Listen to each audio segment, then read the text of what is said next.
Okay, we're back. We're back in business. Now we are recording the webinar. So we hope if you're interested in hearing the information over again, or if you have somebody that you know that would benefit from it, you can certainly let them know that we are recording it and we're going to put it on the alumni website so you know that people can see it into the future.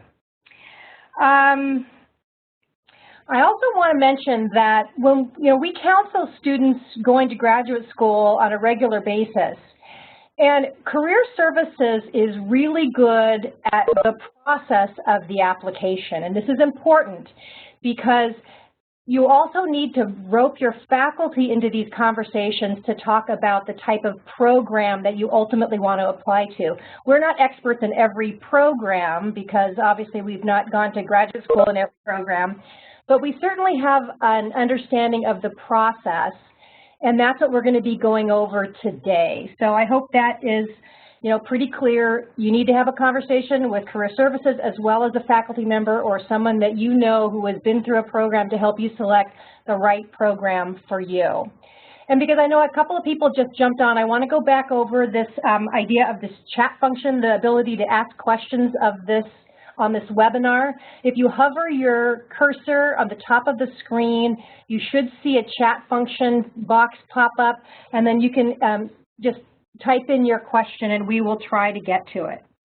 So I hope that that is clear, and now we're going to jump right into the graduate school application process.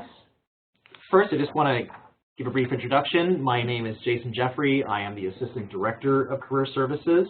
I'm also the pre-law advisor within Career Services, and I manage CMC's sponsored internship program.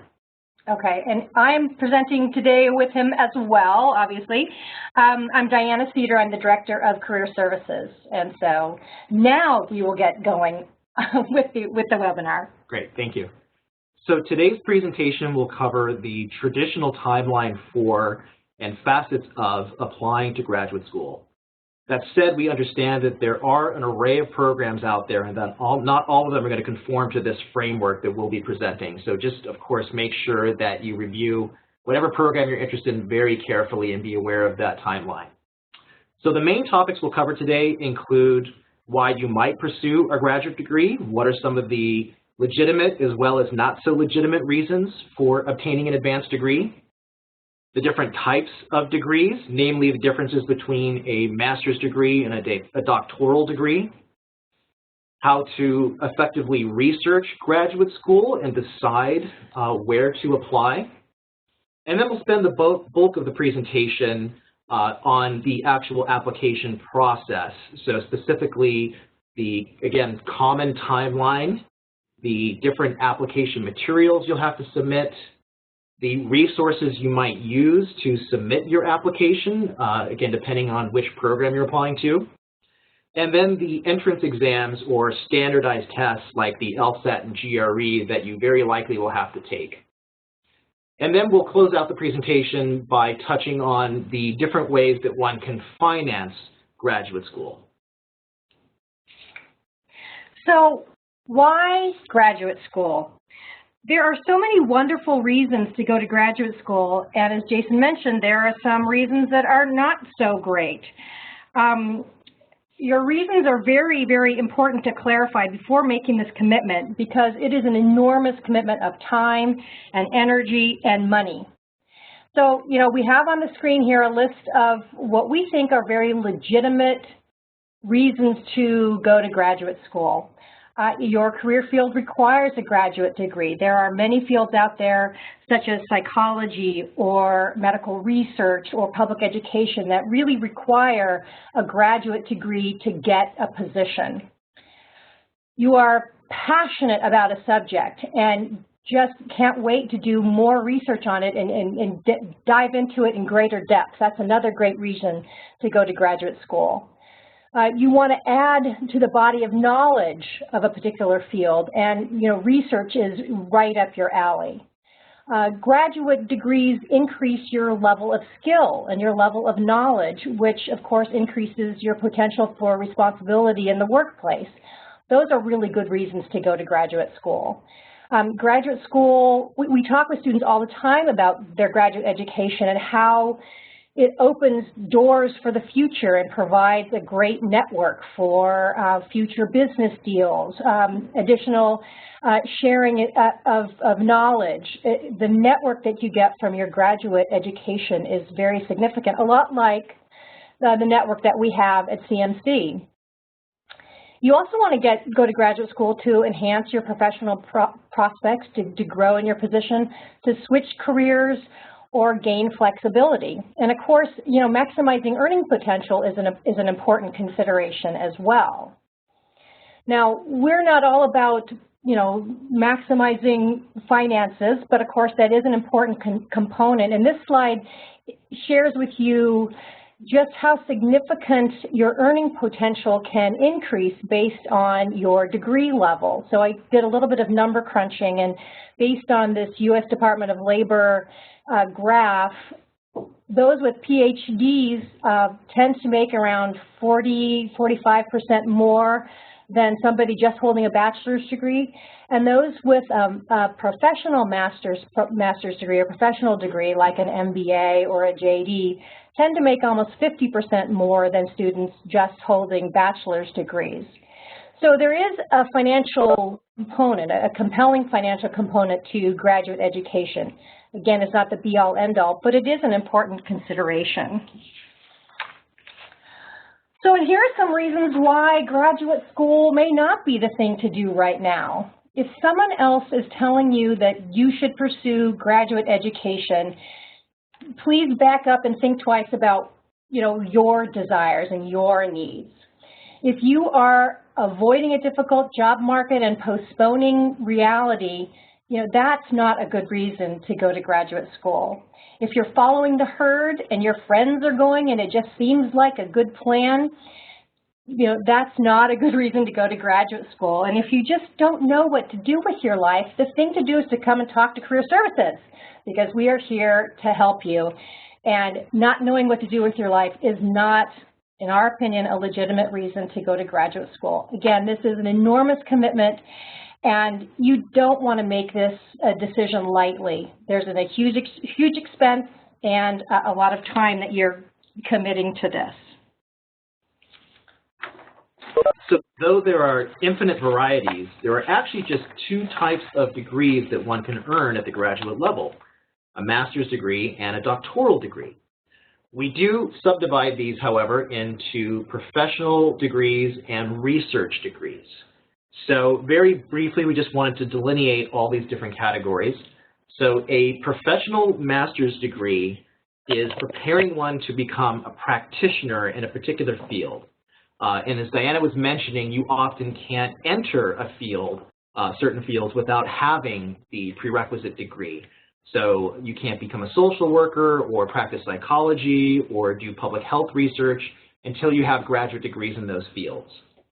The curriculum for these programs typically includes both theory and practice.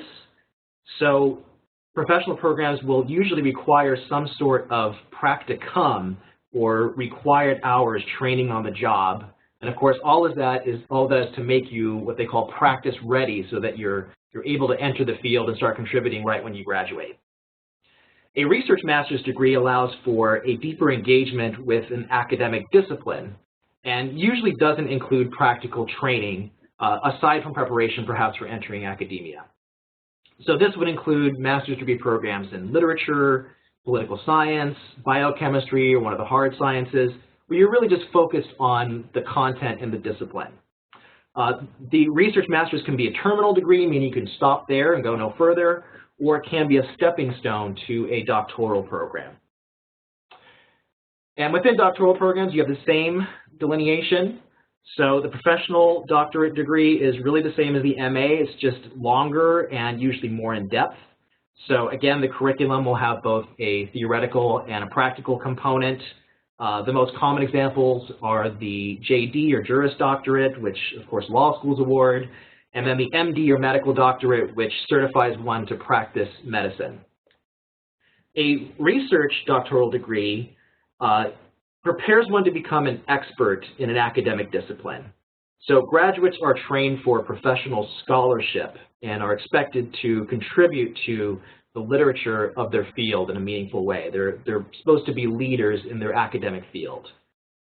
These are generally PhD programs or doctorate in philosophy programs, which can take anywhere from 4 to 8 years. So they are a major investment in time and money and energy, and should never be entered into casually.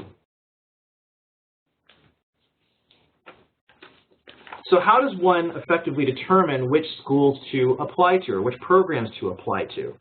Well, in order to do that, you need to know what factors are going to be most important for your graduate education. And I would argue in order to do that, you need to first do some introspecting and research about what it is your ultimate goal is, what you want to do with this graduate degree. If your goal is to work for a big corporate law firm, that's going to dictate a particular set of choices. If your desire is to practice community medicine in a rural area, a whole different set of decisions will flow from that ambition. So the key is to think about the end goal and then work backwards. In doing so, you'll want to gather, of course, information about potential universities, programs, faculty researchers, so get a lay of the land and the area you're interested in, understand what the marketplace is. We would encourage you to talk to CMC faculty, since they've obviously all been to graduate school and are experts in their field, so they can provide a lot of information about the different programs that exist, as Diana was mentioning earlier, as well as speak knowledgeably about whether or not the program is going to fulfill your objectives. You should explore different kinds of websites, maybe those with national rankings, or lists of graduate schools. The American Psychological Association has a really good site that lists APA-approved graduate programs. But better yet, we think you should contact the programs directly. And every graduate program has a graduate advisor whose job it is to answer questions about the program. So don't be shy about contacting the programs directly and asking some tough questions.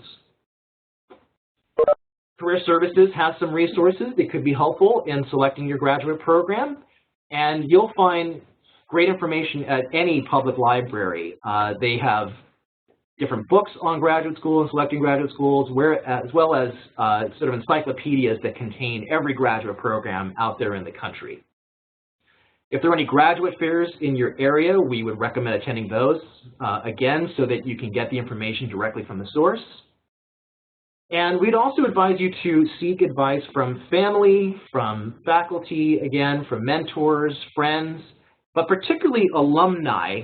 And you can do that through the alumni directory, which you all have access to. And on the directory, it does state what advanced degrees alumni have and where they obtained them. So you can do quite a bit of research there and then contact the alum and learn more about the nuts and bolts of the program. And the great thing about getting the perspective of an alumni is they can frame it from the perspective of having a CMC education and what that transition looks like.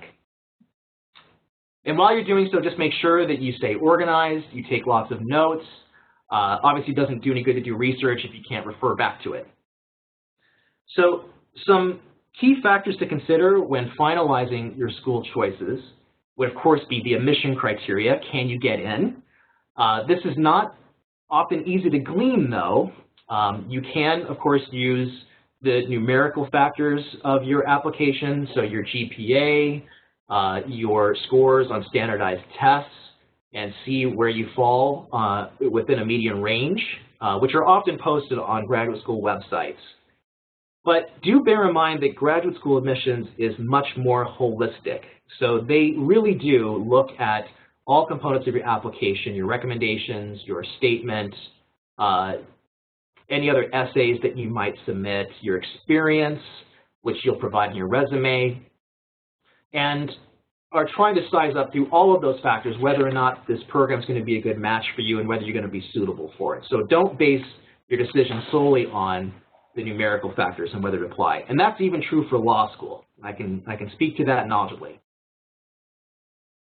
Faculty reputation might be an important factor, and this is particularly if you're planning to apply to a PhD program.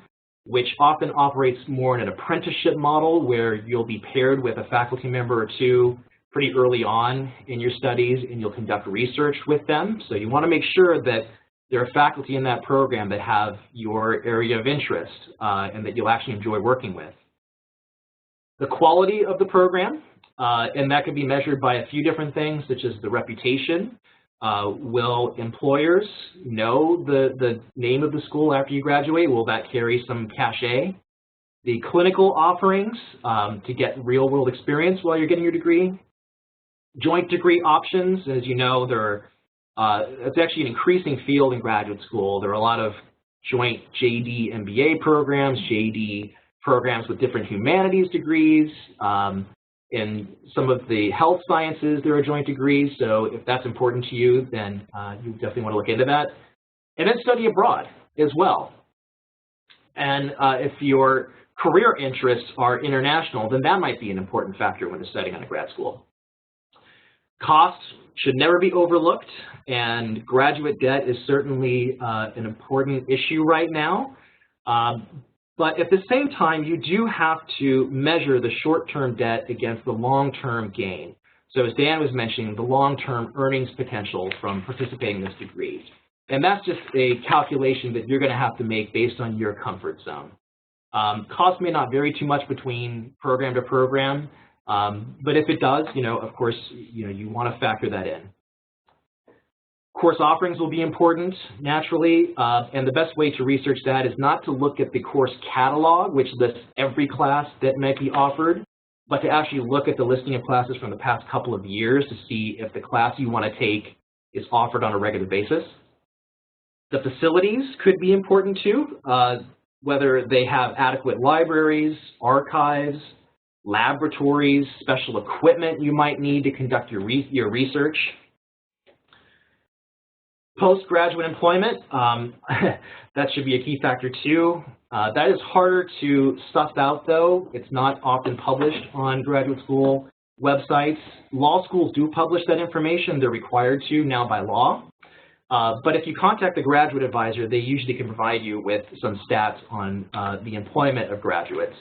And again, if you're thinking about a PhD program, the key stat there is to learn which graduates find tenure track positions and how long they find those positions after they graduate. Geography might be a factor. Do you want to be in a rural area, an urban area, near family, away from family? And also consider too that with professional programs, you're going to be making connections within your new profession during graduate school. So you might be establishing your career to some extent in the location where you attend school. And then finally, student life and extracurricular activities. Does the program have a student journal or opportunities for publishing? Is there a law review? Are there social groups within the graduate program? Are there opportunities to play sports if that's important to you? Is the climate there competitive or is it more collaborative? So those are also things to take into consideration. It can make the difference on where to apply. Okay, now let's talk a little bit about the timeline you should be thinking about for a graduate school application. We suggest you give yourself 12 to 18 months, and that is from start to finish to put together the application. I know that sounds like a lot of time, but as both Jason and I have been saying, this is something that you don't get into lightly. You need to really be thoughtful, and that applies to the application process as well. So really, to do this right, 12 to 18 months is the kind of time frame you have to have in your head, and we suggest that you determine the time that you want to matriculate and work backwards to give yourself the time when you should really be starting this application process. Now, for purposes of this webinar, I'm in my mind, I have somebody who is going to be starting in the fall of 17 as the applicant I'm working with. So we need to answer some of these questions. For example, when does it make the most sense to take the graduate level exam? And our counsel to you is that you need to make sure you You factor in enough time to practice for the test or take some of the classes that prepare you for the test because you want to put your best foot forward. And then you need to have planned enough time to retake the test if you haven't achieved to the level that you want to go to the school that you are focusing on. So in that scenario, we would suggest that a test be taken in the spring of 16 for an applicant to matriculate in the fall of 17. So, and each of these tests, and we'll go over this in another slide, is offered at different times. So for the GRE and the GMAT, for example, they are given Monday through Saturday, most weeks out of the year, so you have a lot of flexibility. The LSAT, the MCAT, and the GRE subject tests are not given every day or very regularly. In fact, it's 3 to 6 times throughout the year. So you have to be very planful about that. And again, we suggest the spring of 16 for matriculation in 17, or maybe into the summer. That's when you can retake potentially. Okay, when does it make sense to ask for recommendations and transcripts? Again, about a 6-month window before the application is due. So in this little scenario, the summertime is really critical to this application, the spring into the summer. So someone, if they want to ask for recommendations at the end of the academic year for their faculty, or sometime during the summer, at the latest, the beginning of fall, we think that makes sense. That it takes into consideration the fact that your recommenders have a lot of letters to write. They're busy people. A lot of times, in our scenario, they may be academics. Maybe the time frame is a little bit less if you're asking for a professional recommendation, but it's really important to give them enough time, and you don't want to be pressured by someone else meeting your deadline. So you want to ask for recommendations early, and again, the end of the spring semester or the beginning of the fall semester is really, the time frame. Transcripts are a little bit more streamlined because registrar's offices are set up very, they do this all the time. They can do it very quickly, but do be prepared to pay for your official transcript and just be planful about when you can get that done too. And you want to just be able to check it off your list. So again, summertime I think is very important. When does it make sense to write essays? Again, the summer before the application is due is critical. We like to see our seniors come back with their essays written, because the last thing we want a student to be dealing with is, these mixed commitments of your application essays, which have to be done very carefully, and, your thesis or the other academic commitments that you have. So get that essay done before the semester starts. And be sure and give yourself enough time to write, edit, rewrite, and edit again, and then have people look at them. So again, that summer window makes good sense, we think. There are a number of application services that students will use, or young alum will use. The law school, law school college application service, and the American Medical Application Service. My acronym, I'm not getting it exactly right, but they're designed to streamline the process for you applicants. But they do a little magic with your application material, so you need to give them a little bit of extra time.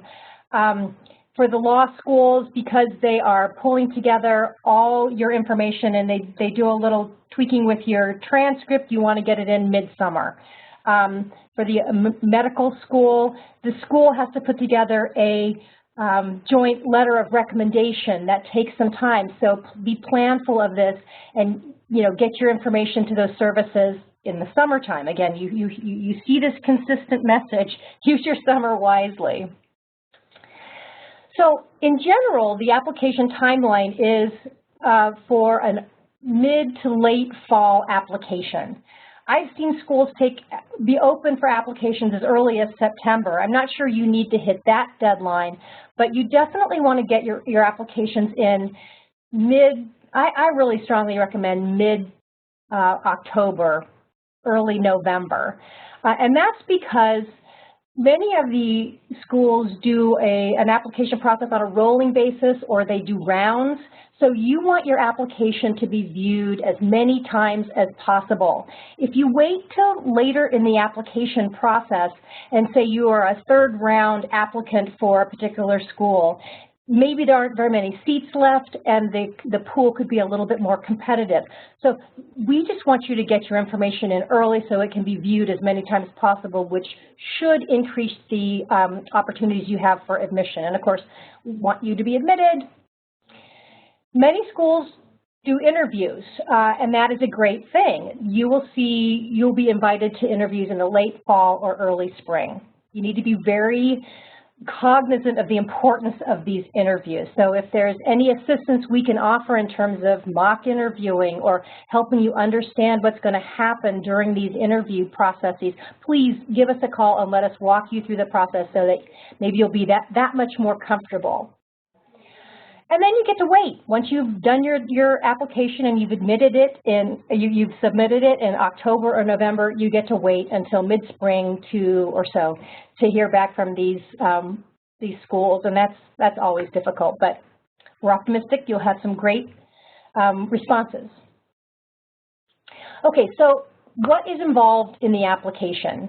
Now, a lot of this you'll harken back to your CMC admission days when you used the Common App. This is pretty standard, pretty straightforward. There is the online application form for each individual school. That's not the case for law schools or medical schools because you go through the application service, but most schools will have their own online application form. There will be an application fee, anywhere we see from $30 to a couple of $100. It's not inexpensive, so you need to be thoughtful about your applications. And there's also, often you can get a fee waiver if the application fee is a difficulty for you. That's important, and you'll see on the websites when you look at these different schools that does come up quite a bit. So take advantage of that if that's necessary. You will need to supply the transcripts from all the schools that you did undergraduate work for, so be sure to be planful about that in the summer before your application. You're going to need to submit your test scores, and when we talk about the tests, we'll indicate when you get your scores. I don't have on this slide, your resume will probably be included in the application materials. You'll be writing a personal statement or a couple of statements or essays. The letters of recommendation we talked about not too long ago. And I didn't mention, for those of you in the professional world, you'll be asked for, say, 3 letters of recommendations from each school. 2 should be professional probably, and 1 should be academic. If it's a student, the reverse would be true, 2 academic and 1 professional. So recommendations obviously are important. And then any addenda, any oddities to your academic experience. If you had a J-board issue, if you had some grades that you need to explain because of certain things, there are fields on the application where you can explain in a measured way what went on, and so that when the admission committee looks at your application, they will understand it completely. That's very important. So tests, oh, what fun tests. So graduate schools all require some kind of examination. The General Record Examination, or the GRE, is what I would say most of our students are taking.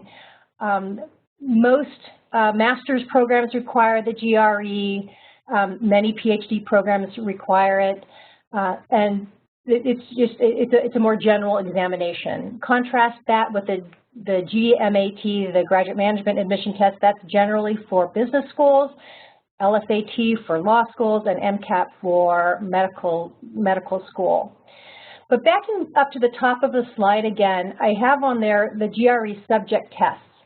There are 7, I believe, subject tests in biochem, biology, chemistry, literature, math, physics, and psychology. There aren't other subject tests. So if you're going to be going into those fields, you might need to submit a GRE subject test. Jason and I do not see this very often. Maybe if you're getting a PhD in those fields, but just so that you're aware that the GRE subject test does exist. And you can see that it's only given 3 times a year. So if that is a requirement of your institution, when you've done your research, you will realize that that's something you need to do and be mindful of that. The GRE and the GMAT are offered on a daily basis, as I believe I said earlier. And you can sign up for them on each of the websites listed below, GRE or GMAT. Take it at the local administration center, and you'll get your results that afternoon, or that day after you've taken the test. The law school test, you can see they're only offered 3 times a year. You need to be planful about that. And you know, you really want to do well on the law school admission test, or any of these tests, because you really don't want to have to take them again. We strongly encourage students to take these prep classes, again, just because you want to put your best foot forward. I think the value in those classes is that they give you the test over and over and over again, so you're really up the curve and understand what is on the test. I mean, clearly, you know, it's a challenging test no matter what, but the practice really does help make perfect. And the MCAT, you can see when that's being offered. The MCAT, you'll get your scores about a month after the test. The law school, 2 weeks to 3 weeks. And again, the GMAT and the GRE, you can get them that day. Oh, we have a question. What about transcripts from study abroad schools?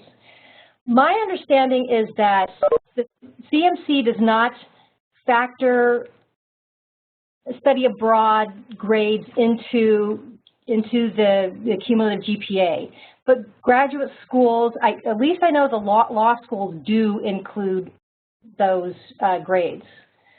The other half of this question is, or community college transcript taken for leisure. I don't believe those are factored in. Those are, they'll probably look at them. How important are they? Sorry, I'm reading this as let's say, all of your transcripts must be sent to your graduate institutions. So can we go ahead and move on? Okay. All right, letters of recommendation. Letters of recommendation are very, very important, a very important part of the application. As Jason mentioned earlier, the numbers play a big role in graduate application, but letters of recommendation do too. So you want to be very careful about making sure you have very solid letters. And for anybody who's even considering going to graduate school, they should establish these relationships early and try and get the most out of them. If you're a student and you have a faculty member that you want to write your letter of recommendation, take a couple of classes with them. Make sure that you go to office hours.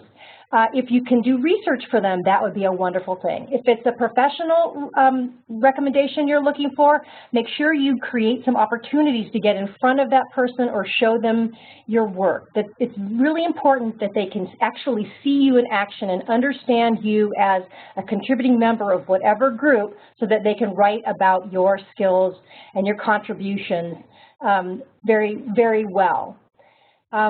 So you want to ask people, obviously, who can evaluate your academic or your work performance and or your research capabilities. It's very clear to anybody who's reading an application if a letter actually has merit to it or if it's more of a boilerplate letter. So it is your responsibility, and you should be very mindful of creating those relationships and having it in the back of your mind that these people need to know your work and need to be able to talk about it. So we suggest that when you are asking for a recommendation, you do it in person or you do it over the phone. And I suggest that because you get so much more information out of sitting across from a person and reading their body language or hearing their tone on the phone. It will tell you, or it can tell you, yes, I'm comfortable, this person can write me a great letter of recommendation, or, ooh, maybe that's not the person I should ask to be my recommender. So if you have the conversation either by phone or in person to ask, we think that's very important. It's also very professional. You know, asking them via email is another way to do it, but I think you get more out of the conversation. But once you've asked that, ask the person and you feel confident, then you can follow up with an email and provide them with the additional information they need to write a great letter. That would include your resume, a statement of purpose, and very clear instructions on when these recommendations are needed and what the time frame is. I would also add, again, this is being strategic about kind of managing this whole process. When you follow up with an email and you're asking your recommenders to articulate certain things about your ability or your character that you want conveyed to these schools, write up a little blurb that the recommender can almost pull the words out of your write-up to help them and facilitate the writing of their letter. So in essence, you have sort of written the letter for them in a way where they'll really be able to highlight the things that need to be highlighted for these different schools. And it can be different by school. Now that gets very complex, but that's what's important, is that these faculty members or these professional connections are writing something that makes sense to the organization or to the school, highlighting what you bring to the program. So, you're being strategic, you're helping your recommenders, and sort of helping them target your letters. Be sure and ask early, as we mentioned before, and follow up and remind your recommenders of deadlines. You should have factored in enough time to give them a couple, 3 weeks wiggle room if they're late, but you have to be able to continue to follow up with them and make sure things are getting done. Now you will know if your letters are in with the different application services for law and medicine, but yeah, just keep communicating with your recommenders because that's really important. And then of course, please thank your recommenders. Do something nice for them. Because this is a lot of work, it takes a lot of time, and it's not easy to write a letter of recommendation. Having done that quite a few times, it's a difficult thing. So, there we go. Okay. So I'm a literature English guy, and I happen to think that the statement of purpose and the essays you write are actually perhaps the most important component of the application, because this is where you get to provide a little more background about you. You get to share about yourself, they get to get a sense of your writing style, and learn more about you that isn't easily obtained from the other components of your application. So the first step in writing the statement is first and foremost to understand what the universities expect from a statement. And even the name of the statement varies from school to school and program to program. Some are called a statement of purpose, some are called a personal statement, some are a statement of professional goals or ambitions. So obviously you want to make sure that you understand exactly what they are asking for, what they hope to receive from this statement. That said, you should tailor the statement to your own story. So the structure, the content, the form it takes, should really be dictated by whatever you think best tells the reasons for you pursuing this particular program.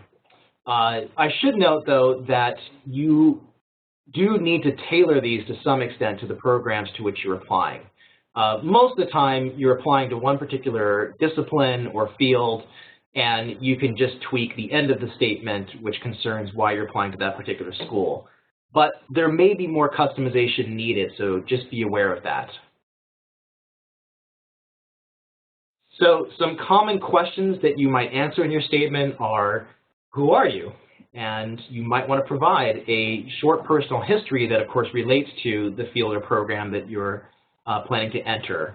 You might talk about some challenges that you face and how you overcame them.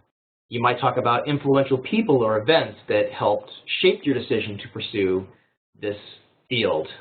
Skills that you've gained to prove that you have the requisite abilities to pursue this discipline at a graduate level. And then your motivation as well, that's key to any statement of purpose, and that's something that, again, you can't really glean from the other aspects of the application. A law school personal statement really just consists of this component alone. It's really just your opportunity to provide information about you and to give some sense of your character. And in doing so, your fitness for succeeding in law school and beyond. But most statements do want you to be a bit more specific about why you're interested in pursuing that discipline and how you've engaged that discipline. You might also want to talk about the particular program, as I've mentioned. What is attracting you to it? Why do you think it's going to be best suited to prepare you for graduate school? One thing to be careful of, though, in this process is don't sell the school to itself. Harvard, Yale, Berkeley, etc., they know how great their programs are. You don't need to tell them that. Again, what they're interested in is how their programs match your interests, how you are going to take those and leverage them to succeed in your chosen field.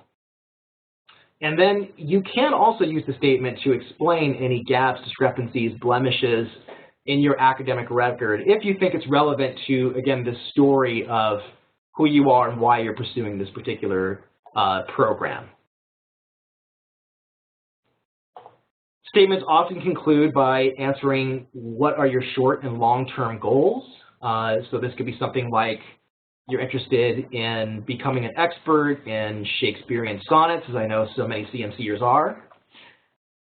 And my long-term goal is to find a tenure-track position at a private liberal arts college.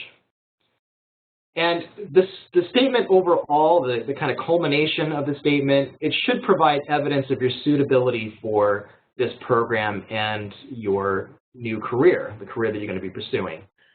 It should give the impression that your life has led you to this decisive moment, and the only way you can fulfill your goals is by earning an advanced degree from school X. So that is the tightness of the argument that you want to achieve. A couple of tips in writing the statement of purpose.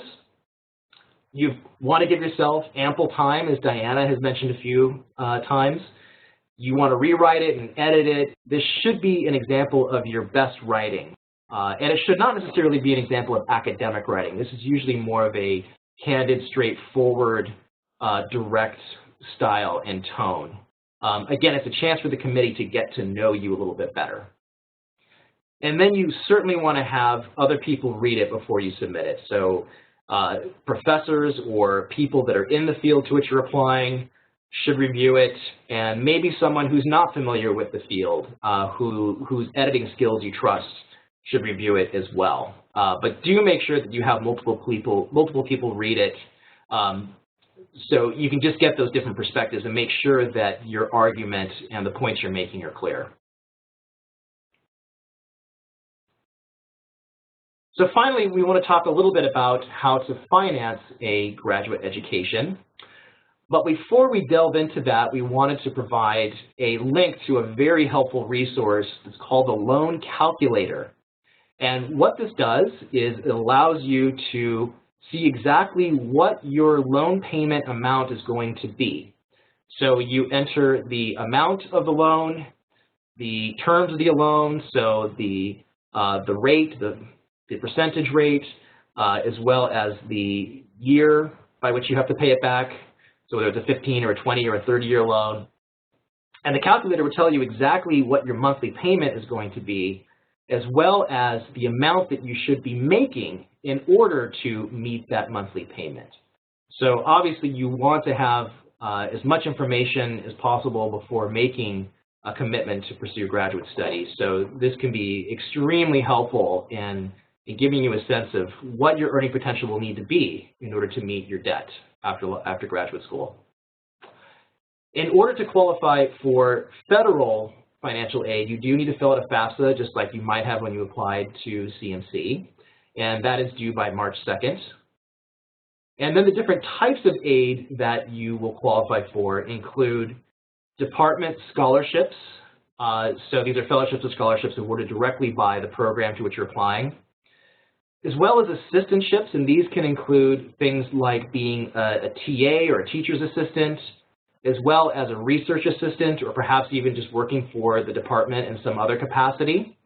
I will say that scholarships, and most department aid in general, scholarships, assistantships, are reserved for PhD candidates. There isn't a whole lot of money from schools for master's degree and professional programs. Although I will say that law school programs are increasingly awarding merit aid, so that's becoming a more viable possibility. The most common way that people pay for graduate school now is through federal loans. And those come in two main varieties, subsidized and unsubsidized. If the loan is subsidized, it just means that the interest on the loan is being paid by the federal government until you need to start repaying, which is usually 6 months after you graduate from the program. If the loan is unsubsidized, then that interest is actually accruing while you're in graduate school. So the principal on the loan is going to be quite a bit higher when you do begin the repayment schedule. So obviously you want to aim for a subsidized loan whenever possible. And then there are private loans, which are issued by all manner of different banks. But do be careful with these because many of them can have variable interest rates. So you can start at one interest rate when you get the loan, depending on where the interest rates are right now, and they're very low right now. In 10 years from now, who knows what the interest rates might be, and so you may be paying a much higher rate. So just be very cautious if you do decide to take out a private loan. So that concludes our webinar today. If you have any questions, feel free to chat them in or write them in the chat box. You can see that here is our contact information if you wanted to talk with either of us further. Please feel free to reach out to us. We work with students going into graduate school quite a bit of the time. So hopefully, we can add some value to your questions and give you some good answers. So we just got a question about recommendations for GRE classes. We actually don't recommend any particular test prep company. We've had a relationship with Princeton Review for a while now. They usually provide our practice tests, but we don't really endorse any one over the other. We all think the major test prep companies are equally valid. They all have great strategies and techniques. So it's just a matter of making sure that you can commit to a class that you can actually work through in its entirety, and that you'll have time to then incorporate those skills after the class before you take the standardized test. And a lot of those classes are now online. There are still in-person classes if those work better for you. So there's quite a bit of flexibility in the type of class that's available. We have another question. Will you have specific webinars for different types of degrees like an MBA or a JD? We honestly haven't considered that at this point. Personally, I find that I want to work individually with someone who is specifically targeting a type of program like that. But if people tell us that that's what they want, Jason and I will happily do that. But for those of you who are pursuing a law degree or an MBA, reach out to either one of us. I work more with the MBAs. Jason works more with the law students, but that's not, written in stone. We can work with whomever. So we have another question, and this is probably geared more towards Jason. What is the value of a law school? I know it took a dive a few years ago, and has it bounced back? So the law school application market, if you will, the number of people applying to law school is starting to rebound a little bit. There is a slight turnaround. I haven't seen the latest numbers, but as of around February, they were up from where they were a year ago, and there had been a steady decrease over the last 5 years in grad school applications. I think it's something like a 42 or 43% decrease over the last 5-year periods, excluding this year. So, and I anecdotally am seeing more interest in law school as well. I'm not sure what's driving this. Maybe it's amnesia, maybe it's because there's more, again, merit aid available for law schools. They're competing much more for their candidates and willing to back that up with scholarships and fellowships. So I very hesitantly say I think the trend might be turning. Okay. We have another question. Is it possible to appeal a rejection decision? Or what would you suggest for a candidate to do if he or she is rejected for admission but would like still to pursue graduate school? Generally, no. You cannot appeal a rejection decision. Those are usually final. You can, however, ask to receive feedback on your application. Most schools are happy to do that so you can learn what it was specifically. Maybe it had nothing to do or little to do with your application. It was just that year there happened to be a really competitive pool. Maybe there were elements of your statement of purpose, or perhaps it was your quantitative qualifications. But I have not heard of cases in which a rejection was overturned. Waitlisting is a whole different phenomenon, and often waitlisting does not mean the same thing as rejection. One can be taken off the wait list, but I've just not heard of rejections being reversed. So if you are waitlisted, what should you do? So if one is waitlisted, and I'm speaking mostly from my knowledge of law school, the best thing to do is to keep in communication with the school. Don't harass them, obviously, but you can send what's called a letter of continued interest, which just updates the school on your activities. So, usually apply, again, somewhere in fall. Maybe your fall grades have improved your cumulative GPA. Maybe you've submitted your thesis, and your thesis is relevant to the program you've applied to, and that might be something of interest. Maybe you've received some awards, or maybe you've gotten some work experience. So just to keep them updated on what you're doing, but most importantly, to let them know that you're still interested, that you would most likely attend. And you can even say that in the letter of continued interest, that if admitted, I will attend your school. Okay, and I think that's all of the questions we have right now, but I have one final note that I wanted to throw out there to all of you. Many of our alums apply for fellowships after they've graduated. Our students obviously do that when they graduate, and many of them are successful getting Fulbrights and the like. But we have a new fellowship, what is his title? It's the Assistant Director for Fellowships and National Awards. His name is Brian Davidson.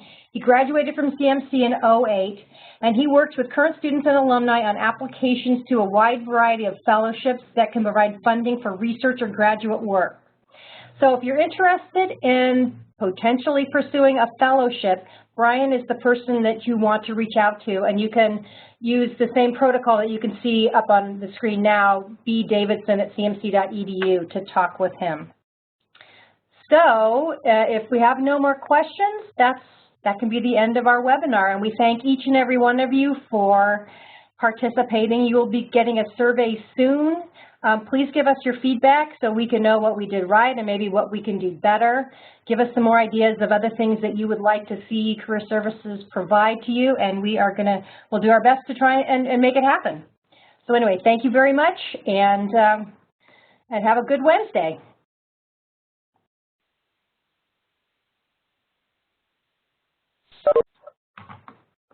We're out.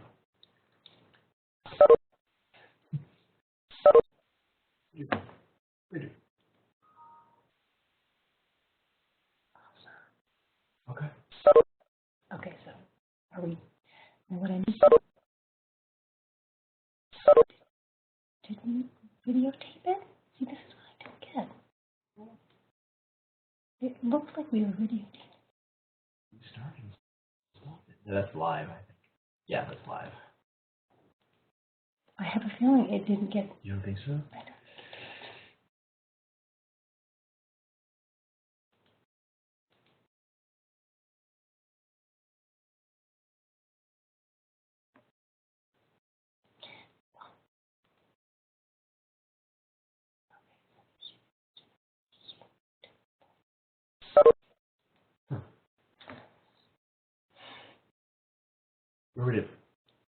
Where is it stored? Oh, God. Because I kept looking. I know we pressed record, right? I did. I saw you. Get out of that.